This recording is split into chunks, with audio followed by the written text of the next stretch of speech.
Hello, my name is Neil Davidson and I'm the founder of Umber Studios. Welcome to another online drawing session. This session mimics the structure of a regular life drawing class.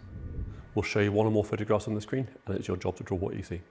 We'll have an artist joining us, giving hints and tips. You can either follow their advice or do your own thing. It's entirely up to you. You can watch this video again once it's finished, and you can also download the reference photographs so you can carry on your work after the session. Lots of people watch these sessions twice. The first time round they just watch, and the second time round they watch and draw along. I hope you enjoy the session. Right, let's get started.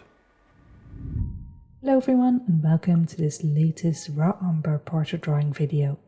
In this video, I'll be drawing a single 1 hour pose and I'll be using willow charcoal on smooth white paper.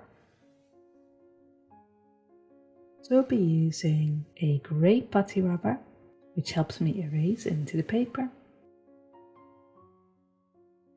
as well as a blending tool, and this can be any blending tool that you prefer to use, from a stump to a brush to maybe a tissue or even your finger. Now all the materials I'm using are in the materials box below the video, so have a look at that link if you'd like to see the exact materials that I like to use. And finally, I also like to use this General's charcoal compressed charcoal pencil, which I might use near the end just for a few of the details. Now before I start on this video, I want to tone my paper using the side of my charcoal, and this is just to give it a nice mid-tone. Now I'm using a piece of willow charcoal for this.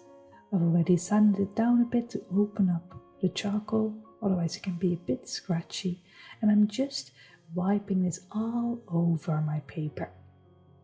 And again, the goal of this is to find a nice mid-tone somewhere in between the dark of the charcoal and the white of the paper.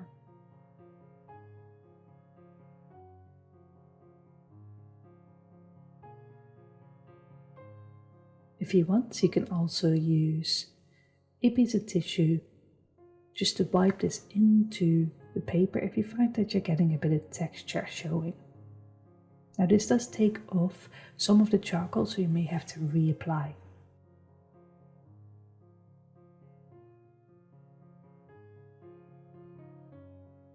The benefits of working scissors rather than lines. So for this I'm using the side of my charcoal, and the first thing I'm going to do is roughly outline the shape of her head. And again, I'm not using a line for this, I'm just using the masses of the charcoal. Simply snap this one in half, then use the side to start searching for the shape of her head.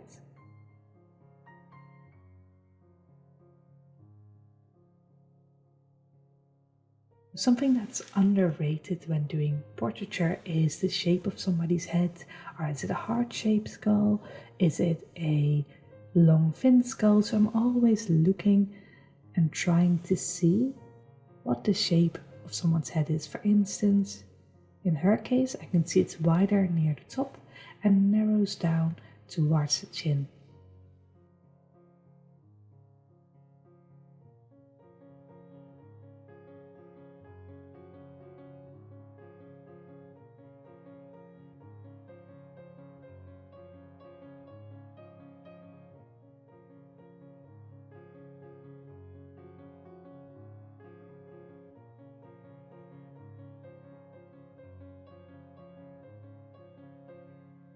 Again, if you make a mistake or you just simply want to erase some of the texture, feel free to use a blending tool here, but try not to use the rubber because this will go all the way back to the white of the paper.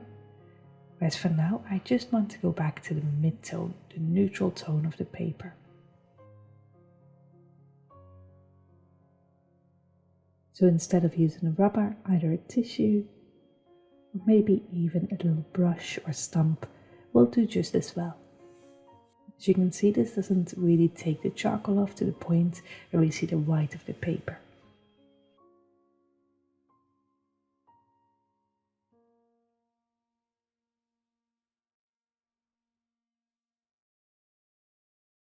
Now next what I'm going to do is a little bit of measuring. And for this I use comparative measurement. So for instance, if I look on a photograph, I can see that her eyes are roughly halfway down from the top of her head down to the bottom of her chin. So once I know this is the way on the photograph, I can just copy this down onto my paper and make sure that the eyes are also halfway. Because this is a mass drawing video, instead of using a line for this, again I'm using the side charcoal to roughly sketch in that line.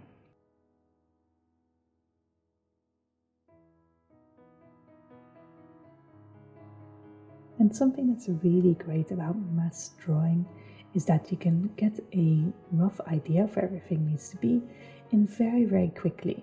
For instance, right now I am drawing in the shoulders as well as the neck, and very quickly I've got a vague idea of where it needs to be. Now a really useful measurement with regards to placing the features are the 3/3 of the face. Now this is idealized, so not always exact, but it's a good starting point.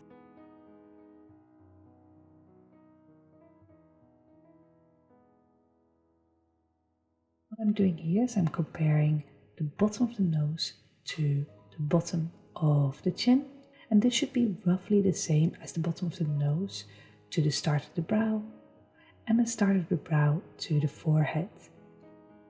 Comparative measurement is really useful because I can not only compare measurements lengthwise, I can also look at horizontals. So for instance, if I look at the middle of her nose to the outside of her cheekbone, I can see that fits about 2 times cheekbone to the middle of her nose on our left hand side.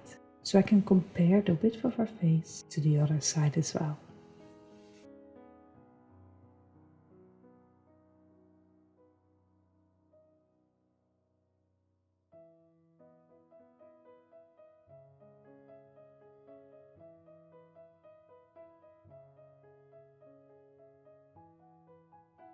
Again, try not to use lines here, and if you do find yourself creating lines gently, just blend these back using your tissue, your finger, or your other blending tools.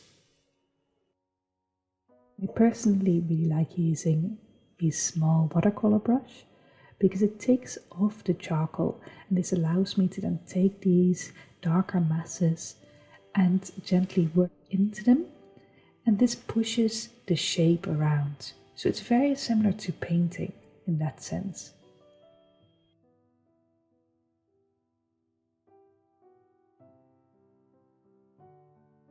Breaking down this rough impression a bit further with adding in the mouth. So I'm always working big things to smaller things. Now when I look at the top lip, I can see it's actually in shadow compared to her bottom lip, which is mostly in the light. And now when I use my comparative measurements, I can see that the dividing line between the two is roughly halfway between the bottom of the nose and the bottom of the chin. So this is where I can start adding a darker mass for the top lip.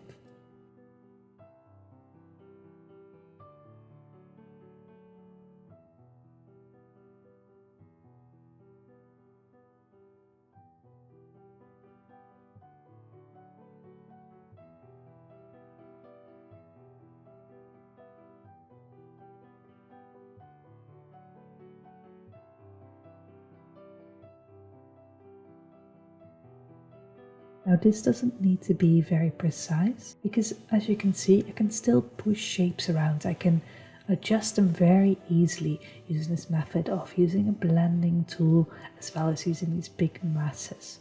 So as long as you don't press too hard on the charcoal, adding light layers of charcoal is very useful for being able to just quickly place something and later we can refine that.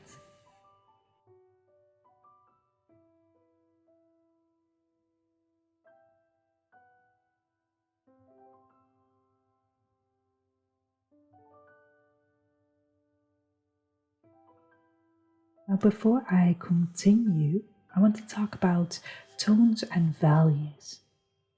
Now, tones and values is what we're working with here. It's basically how dark or how light a tone or a bit of charcoal is.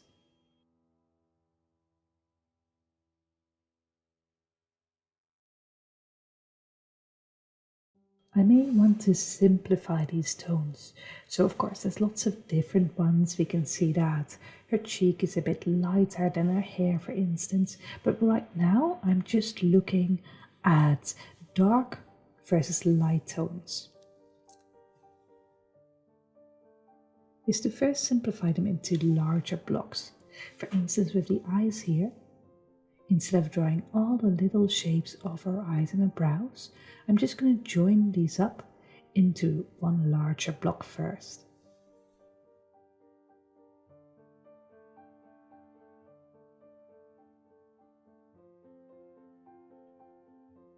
Here is to think in terms of abstract shapes. For instance, if we look at the shape of her brow versus the shape of her eye, we can see it's more pointy towards the top and kind of gets more narrow and flat near the bottom of her eye. So this is a shape I'm just going to try and copy down. So instead of drawing what I think should be there, which is an eye and eyelashes, I'm just drawing these shapes. You can also see a similar sort of triangular shape around the bottom of the nose, or for instance another triangular shape near the outside of her chin and her cheekbone.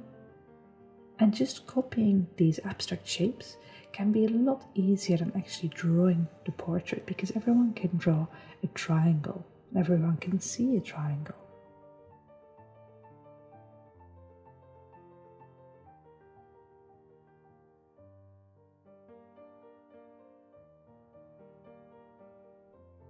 Now for this I'm only using these two tones at the moment, either the light dark of the charcoal or the mid-tone of the paper, and later I'll start adding more tones to this.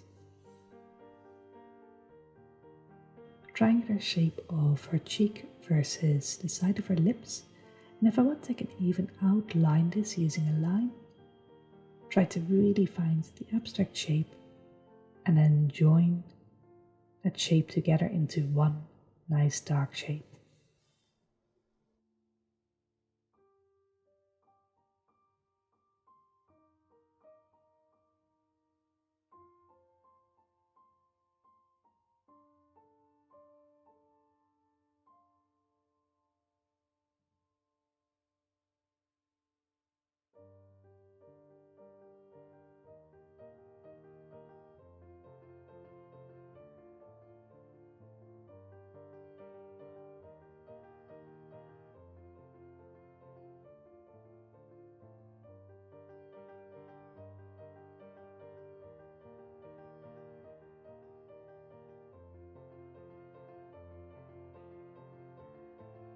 And the same thing for her hair. I can see on the side the hair starts off a bit wider and then narrows down to a point as it gets to the area of the lower part of her cheek. So I can just add this abstract shape in there and then blend it together with the paper.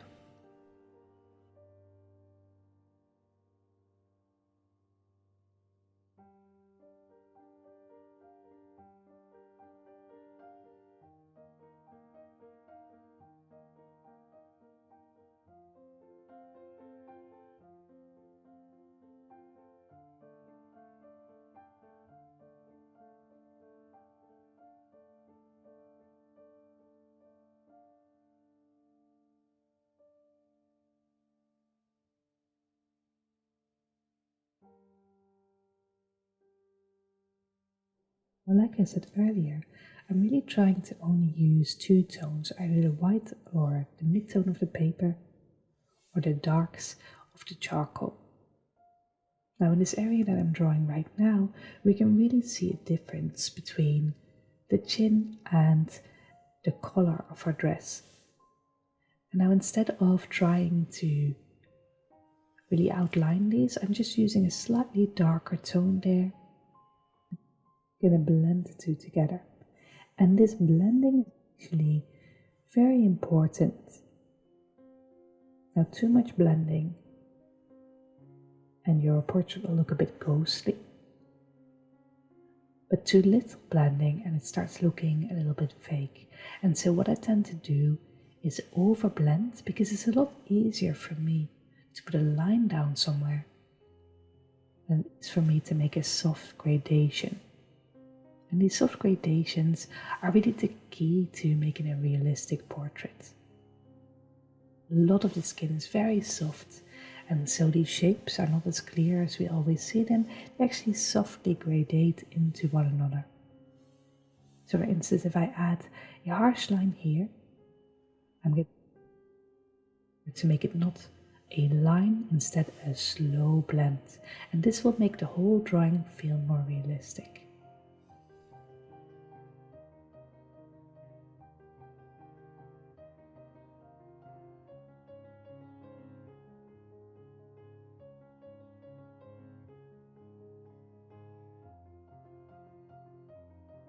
And of course, it's a little bit of a balance. We need some sharpness in order to be able to see. We also need the softness and the blending in order to make it feel realistic. So what I tend to do is first my shapes quite harshly and then blend them together once I know I'm pretty happy with the abstract shape of them.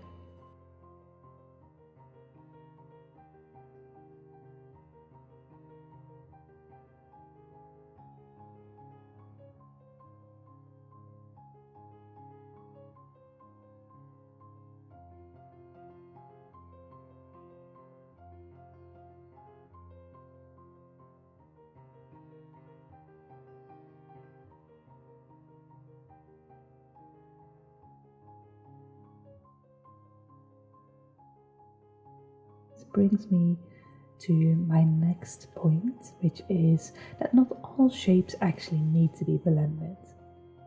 Some places need to be a bit sharper and some need to be a bit softer. And the most important distinction between a soft and a hard shape is the difference between a cast and a form shadow. I think that the bottom of the nose is a perfect place to look for these differences.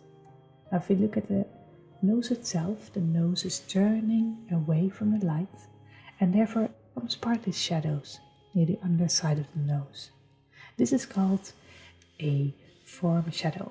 It's a shadow that's being caused by the form turning away, and therefore it needs to be a soft, gradated turn, because of course the nose itself turns away quite softly. And the more you can make this a soft gradation, the more realistic it starts to feel.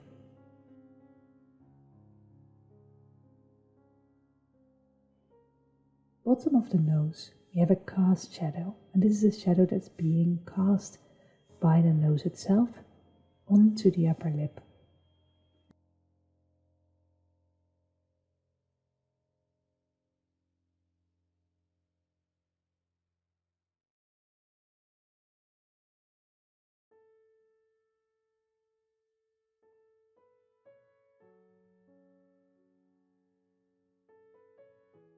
So we've got the two corners of the mouth here.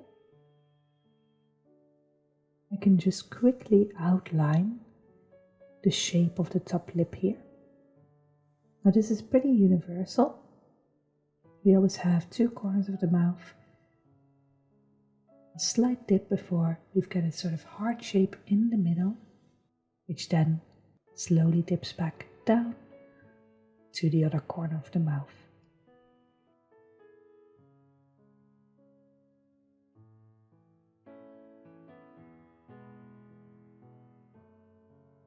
The lower lip is usually a bit more straightforward and is always a bit more narrow compared to the top lip.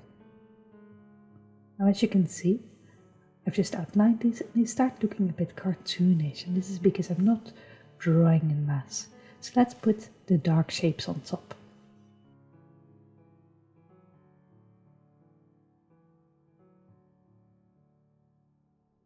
So I can just simply follow the shading along the shape of that top lip, and you can see it's already starting to feel a little bit more realistic.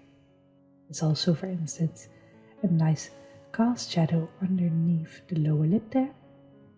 This already helps with the realism of my drawing. But now the next step is to distinguish between form and cast shadows. So the top will be a form shadow. This is where the lip slowly turns under.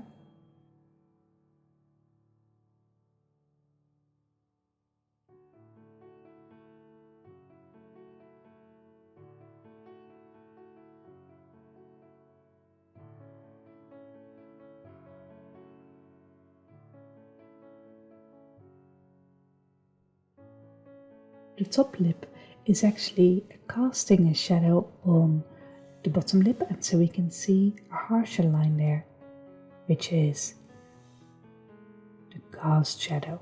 And this is something that I will need to be nice and sharp. And the more I can differentiate between this form shadow at the top of the shadow shape of the top lip versus the sharp line at the bottom of the shadow of the top lip, the more it starts to feel like the lip turns nicely into the skin. The more realistic the lips start to feel.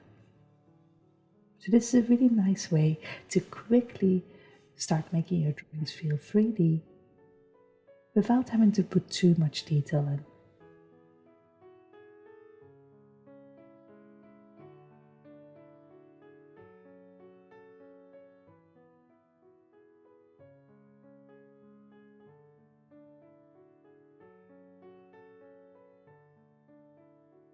So now I can go over all of my shadows and start differentiating between form shadow and cast shadow.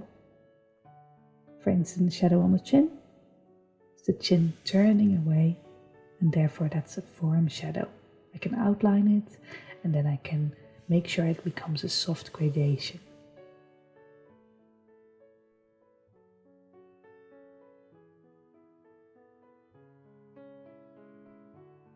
With other shapes as well. For instance, in the eyes. At the moment I've just got a block for the eyes, but now I can start looking at the smaller shapes and if they're form or if they're cast shadows.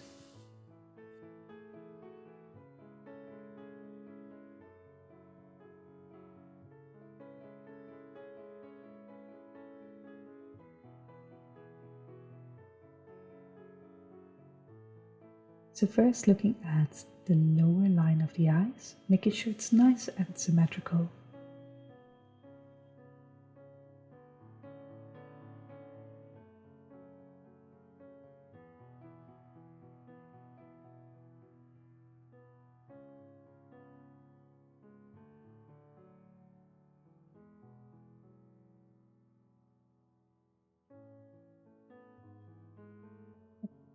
Top of the eyes, again making sure it's nice and symmetrical on both sides.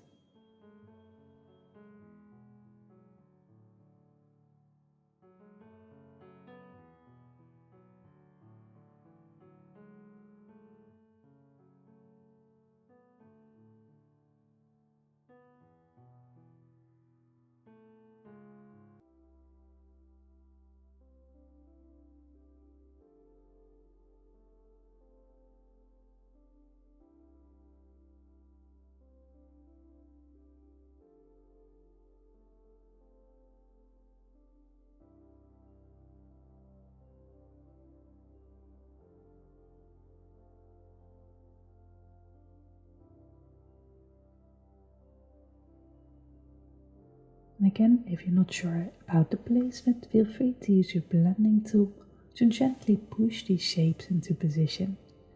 And again, if it makes it a bit softer, that's okay, because later what we're going to do is look at cast versus form shadow and soften some areas and sharpen some others.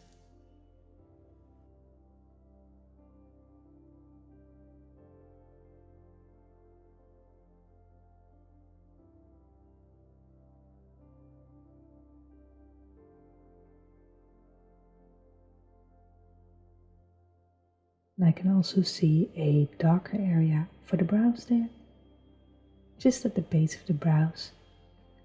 The rest of the brows are quite faint. Now I can start looking at soft versus hard shapes. Now for instance, the brows are hairs. They're slowly moving out of the skin, so they're going to be quite soft. The part of the form, so they're going to be a form shadow.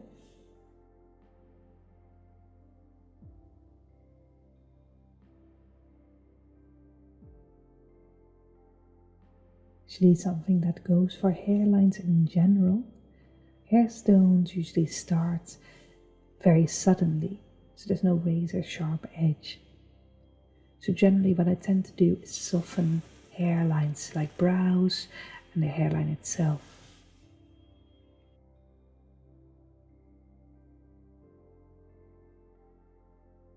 Now I'm going to leave the shape of the eyes as is, because I see it's a bit harder compared to the brows, and later I will start working on this a bit more precisely.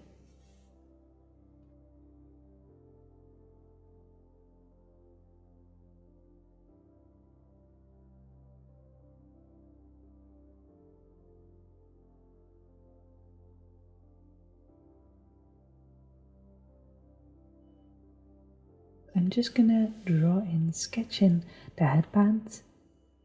And while I do this, if you have any questions at all, feel free to let me know in the comments if you're watching this live. Otherwise, I will speak to you in a few minutes.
Alright, so now I've got most of my dark and mid-tone shapes in. I've got the hair in. I can start adding a new tone before I start looking at more of the edges. This newest tone will be the light.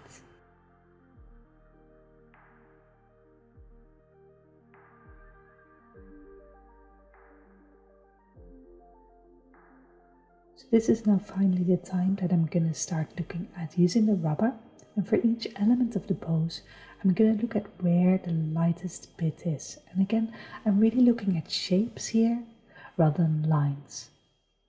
For instance, when I squint at her left eye, I can see it's brightest near the middle and the top of her eyelid.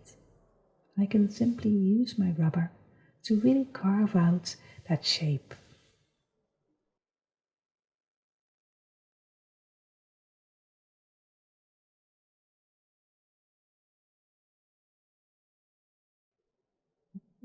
To remember about light shapes is that they're almost always nice and soft.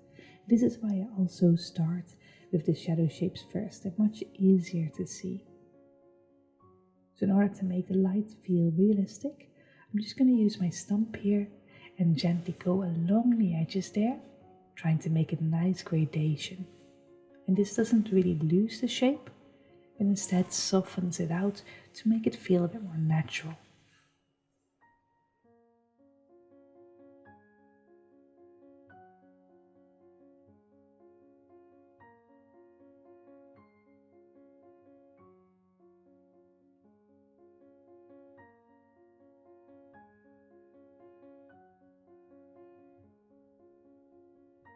See, there's a little shape starting around the outer corner of her eye, going down towards the middle of her eye.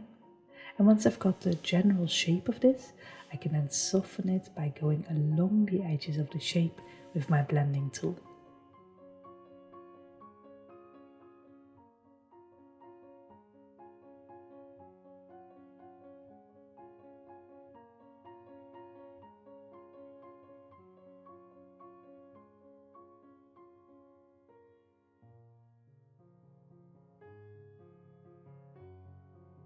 Now make sure to go along the edges rather than across, because we want to blend it into the midtone rather than disappear it altogether.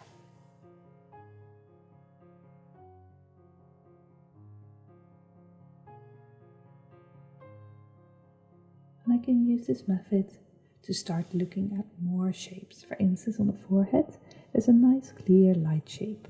So again, I'm trying my best to sketch this out using my rubber as a drawing tool, and once I'm happy with the shape, I can blend this in using my stump or whatever blending tool you prefer to use.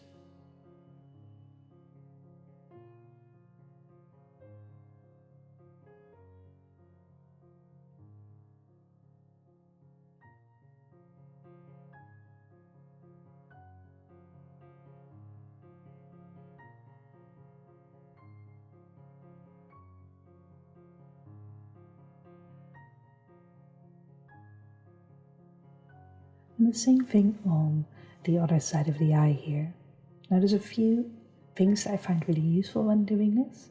And the first thing is to only use one light shape per element of the pose. So I try not to have lots of little small light shapes all over.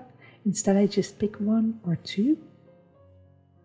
And I find that the easiest way to see them is to squint, see which bit of the pose comes out the most with quite a bit of squint, because often we can get a bit lost in the detail, and so looking for shapes this way makes it a lot easier to see them.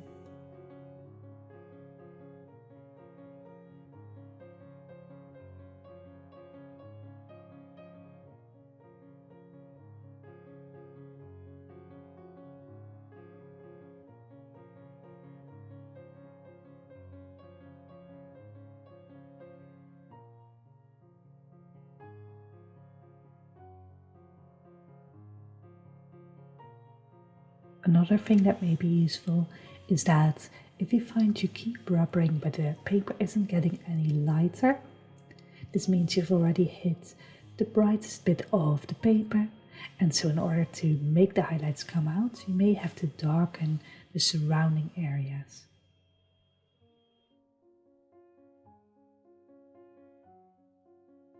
Overall, I try to be quite light-handed with the lights here because they do convey so much focus. The viewer will really look at the highlights, and so I try to underplay them in the areas that I don't want the viewer to look. You can think of the highlights as a bit of a superpower.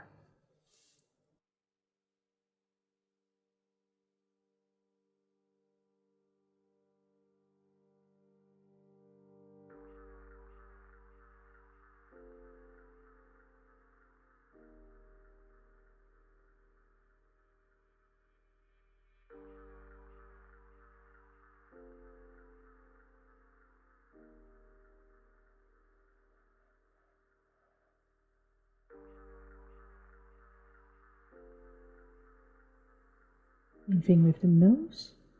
Instead of outlining stuff like the nostrils, I'm just simply squinting in it, looking at where the brightest area is and carving this out with the rubber.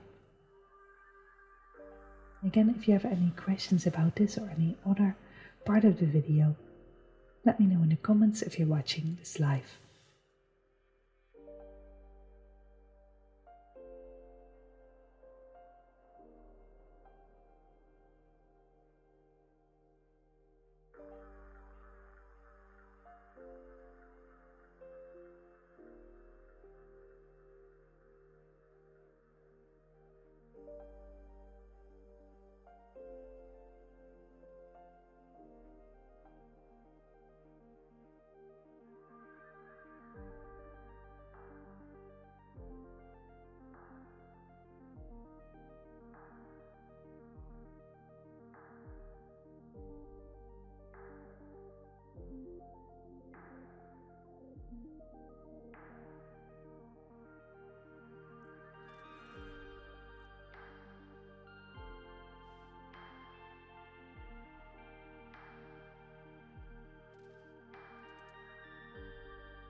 So at the moment I've worked on the features and the face, but I haven't actually touched much of the hair yet. And I want to do exactly the same thing here. But instead of working in the actual hair, I'm just going to focus my attention on the hairline. And like I said earlier, that softness of the hair disappearing into the skin can actually feel really, really realistic.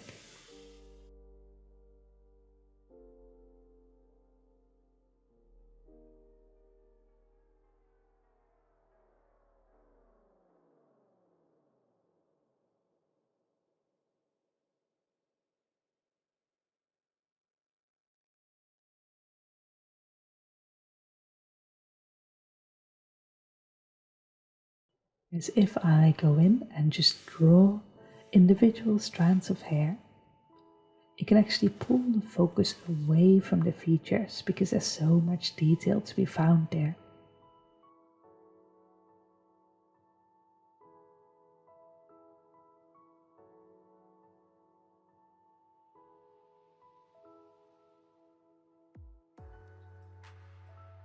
So instead, again, I am reverting back to mass, trying to find the darker versus the lighter shapes and just softening these into each other. Now, adding a few strands of hair is absolutely fine, but try not to overdo it and keep focusing on the main focus of the picture first.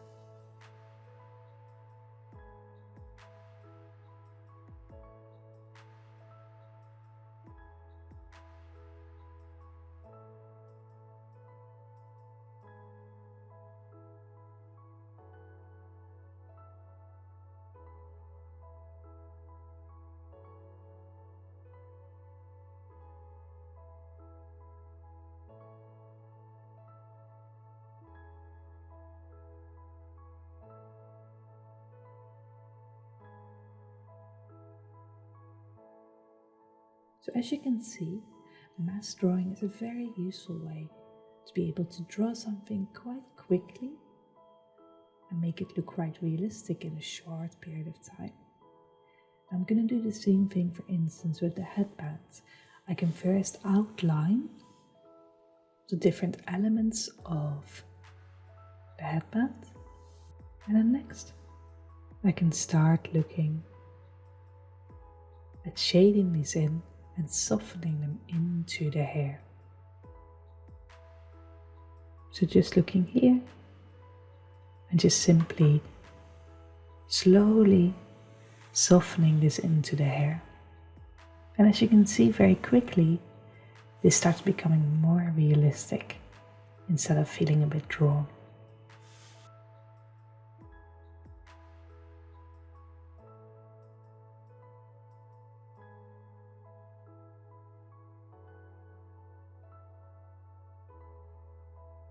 The same thing with the highlights, just picking a few little highlights here, one per element, trying not to look for too many, and then soften these into the rest of the hairband.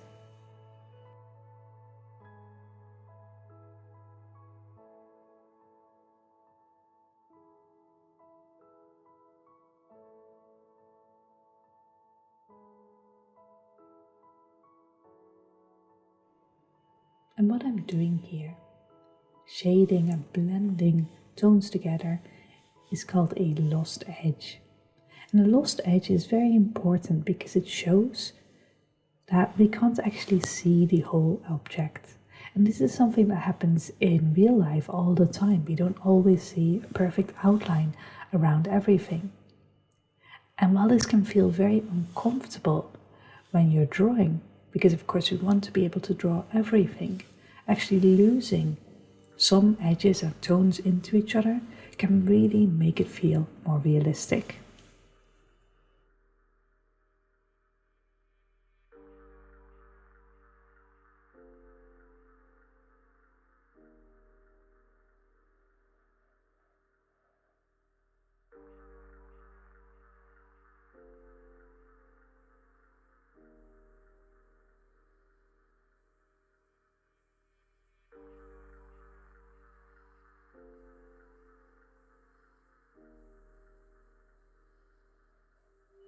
So let's have a look at the ear, which is the last bit I haven't really drawn yet.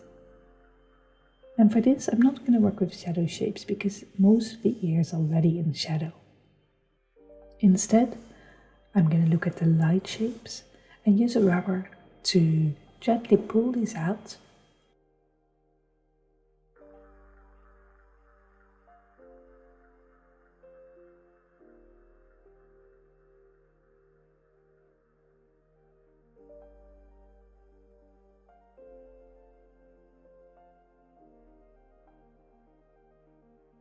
Once again, once I found them, I want to blend them in, making sure I've got some lost edges in there.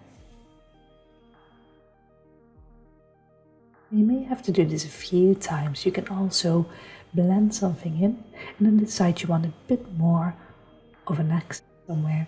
Put this in and then blend that in again until you're happy with the amount of lost versus found edges that you've got in your drawing. And this is also a really great way to control where you want the viewer to look.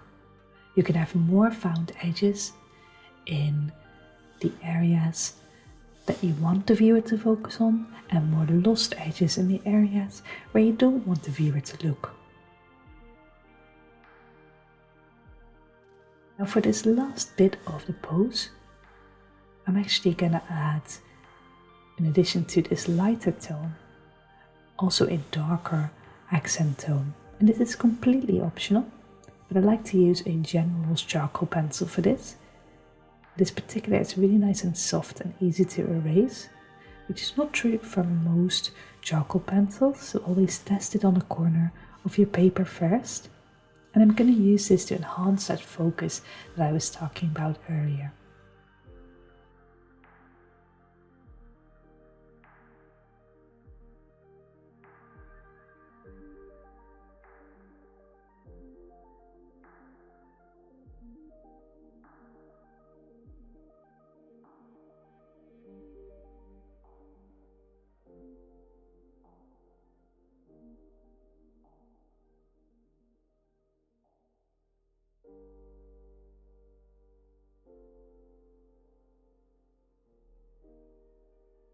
I'm still working with mass here, just like I did with the rest of the pose.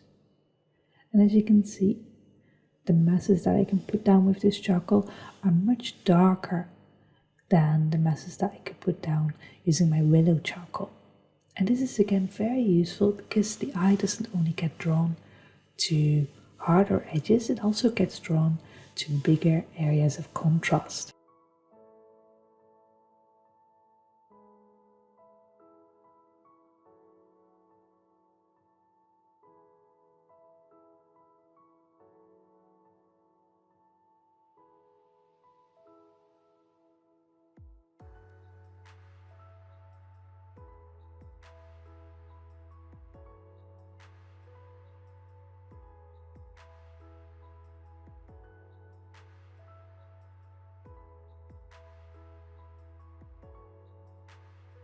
So I can use it to not only sharpen some edges, but I can also use it to start finding more bigger areas of contrast to enhance the focus in the features.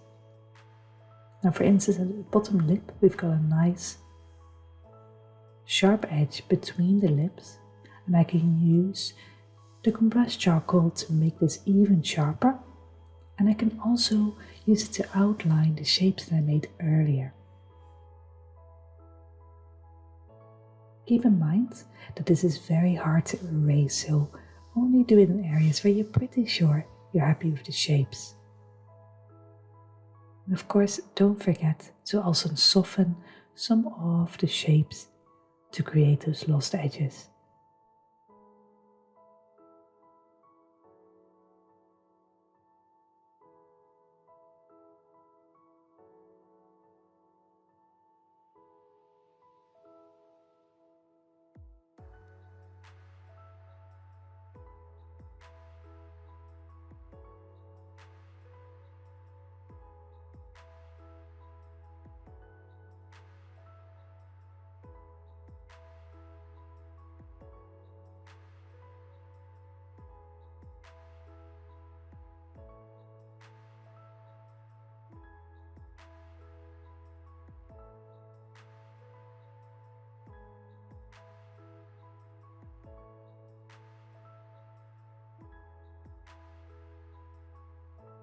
But as you can see, just adding a little bit more contrast around the mouth makes you naturally look at that area a bit more than, for instance, the headband or the ear, which are areas of lower contrast. So I'm gonna go over some of my shapes here, especially in the features, just outlining these areas and then softening them back in order to make them just a little bit more contrasty.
Now when working in the nose, try not to put too much emphasis on stuff like the nostrils.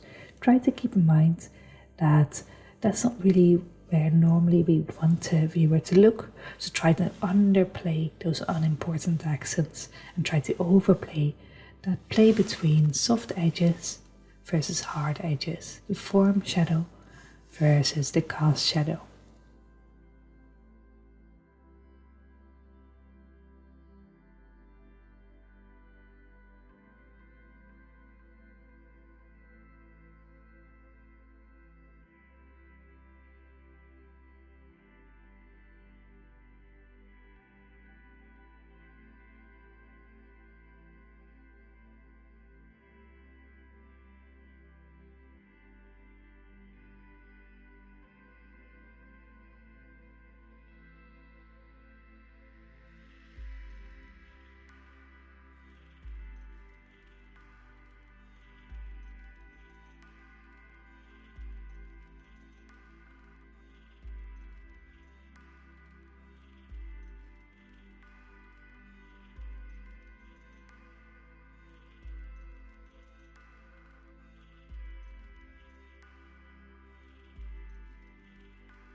And the more I can contrast that softness versus that hard edge, the more the drawing will start to pop.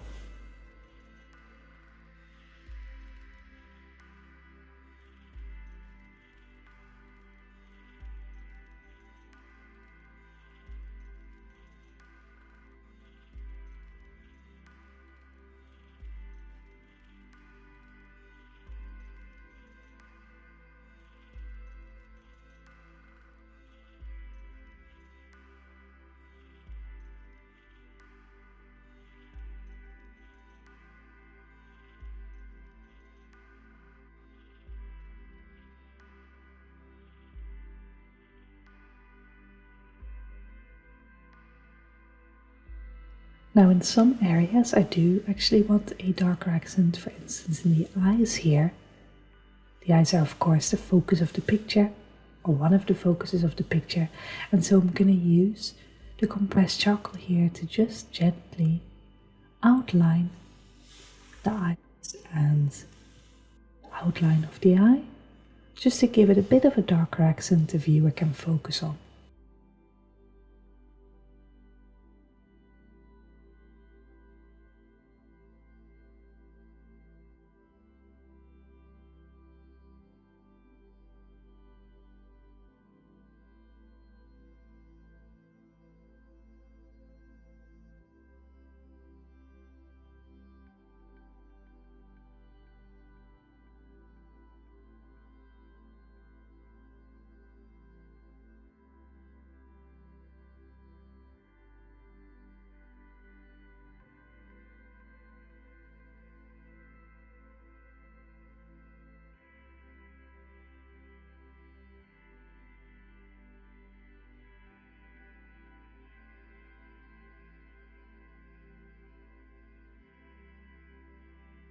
But again, don't forget to soften some of these shapes, especially around form, shadows or the hairline, because otherwise the drawing can start feeling a bit too drawn and a bit cartoony. So as a general rule, what I try to do is always have one soft edge for every hard line or edge that I make. This keeps the drawing nicely balanced.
Alright, so I think we're almost at the end of the pose, so I'm just going to continue trying to pull focus in the features and trying to adjust some of my edges and accents.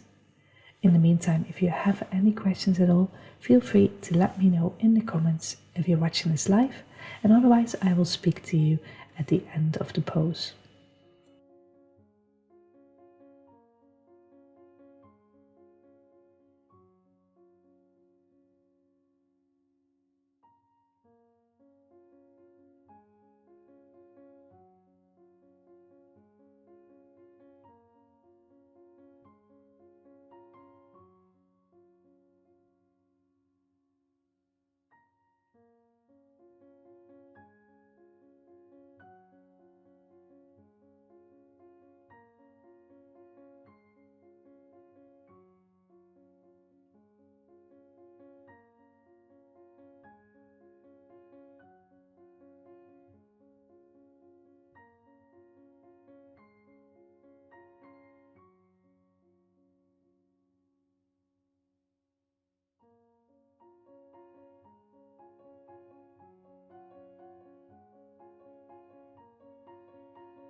Alright, so that's the end of the pose. Thank you so much for watching, and I hope that you feel like you've learned something about how to draw in math and the difference between form shadows and cast shadows. If you'd like to show us your work, feel free to use the photograph button here in the chat, or otherwise try to use the hashtag #RawUmberLive if you use Instagram. I hope you enjoyed the session and thank you for taking part. Don't forget to photograph your works, put them on Instagram and hashtag them with #RawUmberLive. We run 2 sessions a week, a portrait drawing session every Sunday at 4 p.m. and figure drawing every Wednesday at 8 p.m. The last portrait session of every month is free. Thank you and goodbye.